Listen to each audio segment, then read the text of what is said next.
In college, I had a class with this girl who said she was a witch, and I never really believed in that stuff before, but she got 100 on everything that was graded. I was getting like 75s. She would also like barely show up to class, and when she did show up and the professor called on her, she would never know the answer. I was convinced she was cheating. Well, one day we get our test back and she gets 105%. And then I get my test and I got a 60%. And at that point, I'm done. I need to do whatever she's doing. So I tap her on the shoulder and I'm like, listen, clearly you know something I don't. So I was wondering if you could help me out. Because, you know, clearly she's cheating and I want to cheat too.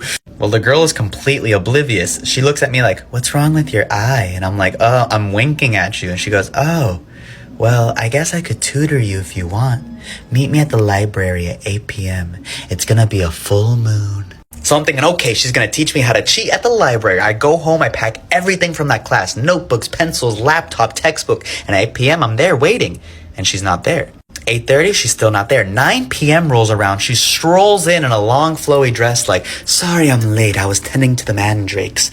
Are you ready to learn? And I'm looking at her like, hell yeah, I'm ready to learn. And she picks a table in the middle of the library. I'm thinking, okay, this is kind of sketchy if you're going to teach me how to cheat here. And she plops her backpack down on the table and it makes a loud thud. And then she asked me for a pencil, and I'm thinking, okay, she didn't bring a pencil, kind of weird, but I gave her one. Then she asked me for a piece of paper, and I gave her one. She asked me for flashcards. I'm like, what did you bring? And she goes, oh, just my crystal. It helps me concentrate. And out of her backpack, she pulls a crystal the size of my head. It looks like a Himalayan salt lamp. I'm in disbelief. I'm like, all you brought was a crystal? And she goes, yeah, that's how I do so well in that class. And at this point, I'm like, fuck it, let's just study. I get 110% on the next test. 110. Listen, I'm not into brujeria, but I went on Amazon and I bought 4 of those motherfuckers.